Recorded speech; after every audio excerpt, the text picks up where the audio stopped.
మరొక ఉత్తరం చూద్దామండి. హైదరాబాద్ నుంచి పూర్ణిమ రాస్తున్నారు. ప్రయాణం, ఉద్యోగం తదితర కారణాలు ఉన్నప్పుడు గ్రహణ నియమాలు ఏ విధంగా పాటించాలి తెలియజేయగలరు అంటూ రాస్తున్నారు. పంచాంగాలన్నీ మనకి ఫలానా రోజు గ్రహణం ముందే చెప్పేస్తున్నాయి కదా. ఇవాళ దుర్ముఖి నామ సంవత్సర పంచాంగం వచ్చిందంటే 6 నెలల ముందు వస్తుంది. ఎప్పుడు సూర్యగ్రహణం ఉందో, ఎప్పుడు చంద్రగ్రహణం ఉందో చెప్పారు. అవన్నీ ముందే చూసుకుని మన ప్రయాణాన్ని వాయిదా వేసుకోవడం మంచిది. ధర్మం కింద కుండ బద్దలు కొట్టినట్టు చెప్పాలి. కాబట్టి ఈ ఆసనం మీద ఉన్నంత వరకు గ్రహణ సమయములో కాకి కూడా ప్రయాణం చేయదు. అది కూడా ములిగి స్నానం చేసి జపం చేస్తుందని పేరు.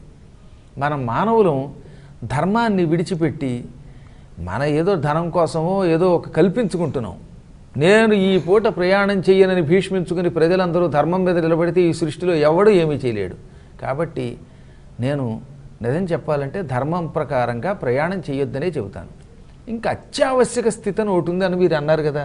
అదేమిటంటే ఎవరో చచ్చిపోయినప్పుడు పలకరింపుకి వెళ్ళాలి, లేదా ఏ గర్భవతికో ప్రసవం అవుతుంటే పరిగెత్తుకు వెళ్ళాల్సి రావచ్చు, ఎవరికైనా ప్రమాదం వచ్చినప్పుడు హఠాత్తుగా వెళ్ళి రావాల్సి వస్తుంది, లేదా కొన్ని ఉద్యోగాలు ఉంటాయి. అంటే ఇప్పుడు ఉదాహరణకి ఇప్పుడు మీరు న్యూస్ లైవ్ ఇవ్వాలనుకోండి, అప్పుడు మీలాంటి ఛానల్స్లో పనిచేసే వాళ్ళకి తప్పదు పాపం. ఎందుకని అది 6 గంటలకి గ్రహణం పట్టినా ఆ సమయంలోనే మీరు ఏ ప్రత్యక్ష ప్రసార కార్యక్రమం ఇవ్వాల్సి రావచ్చు.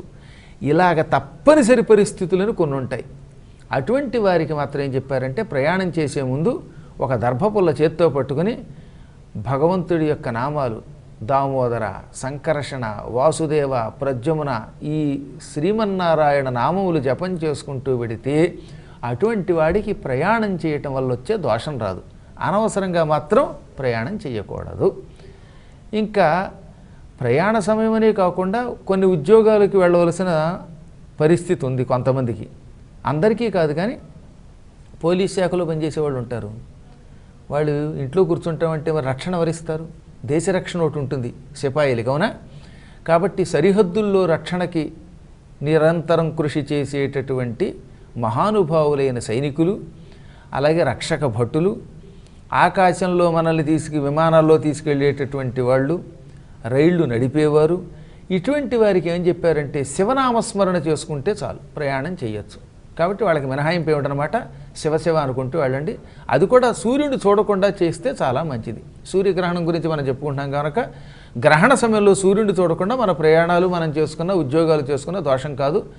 మర్నాడైనా ఏదో ఒక సమయంలో ఆలయానికి వెళ్ళి భక్తితో పరమాత్మకు నమస్కారం చేసుకుంటే ఈ నిషిద్ధ కాలంలో ప్రయాణము ఉద్యోగము చేయడం వల్ల వచ్చే దోషం తొలగుతుంది. కాబట్టి ఆ ఒక్క పని చేయండి. మిగతా వాళ్ళకి మాత్రం మినహాయింపు లేదు. అత్యావశ్యక స్థితితో కూడిన ఉద్యోగములు చేయువారు, గర్భవతులు, ప్రాణరక్షణ చేయవలసినటువంటి వాళ్ళు, ప్రాణం పోయిన వారిని పలకరించడానికో లేక ప్రమాదంలో ఉన్న వాళ్ళని రక్షించడానికో వెళ్ళేవారు, వీరికి మాత్రమే ప్రయాణము చెయ్యడానికి అవకాశం ఇచ్చింది శాస్త్రం. తక్కిన వారికి శాస్త్రం ఇవ్వలేదు. కాబట్టి సాధ్యమైనంత వరకు ప్రయాణాన్ని తక్కిన వాళ్ళంతా విరమించుకుంటే మంచిది. మరి